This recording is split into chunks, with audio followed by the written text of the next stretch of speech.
एक दूर के गांव में एक नन्ही लड़की हिना अपनी माँ के साथ रहती थी। हमेशा अपनी बेटी को कहती, बेटी याद रखना, जिंदगी में अगर कभी अंधेरा छा जाए तो माँ का प्यार हमेशा तुम्हें रोशनी दिखाएगा। एक दिन गांव पर बहुत बड़ा तूफान आया। हिना अपनी माँ से बिछड़ गई और रोती रोती जंगल की तरफ निकल गई। वो बार बार माँ को आवाज देती मगर कोई जवाब न मिलता। अचानक आसमान से एक सुनहरी रोशनी उतरी। परी ने नरमी से कहा, छोटी बच्ची तुम क्यों रो रही हो? हिना ने रोते हुए जवाब दिया, मैं अपनी माँ को खो बैठी हूँ, मुझे डर लग रहा है।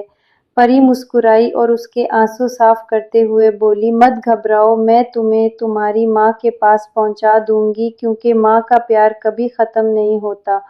परी ने अपने सुनहरी पर फैलाए और हिना को बाहों में उठा लिया। वो दोनों आसमान की तरफ उड़ने लगे। सितारे चमकने लगे, चांद मुस्कुरा रहा था। सफर के दौरान हिना को ऐसा महसूस हो रहा था जैसे वो अपनी माँ की गोद में सोई हुई है। कुछ देर बाद परी हिना को एक छोटी सी झोपड़ी के सामने ले आई।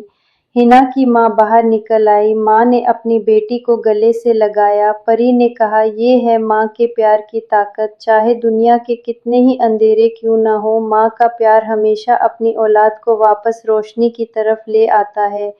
हिना ने अपनी माँ से लिपटते हुए दिल में सोचा, माँ का प्यार सबसे बड़ा जादू है।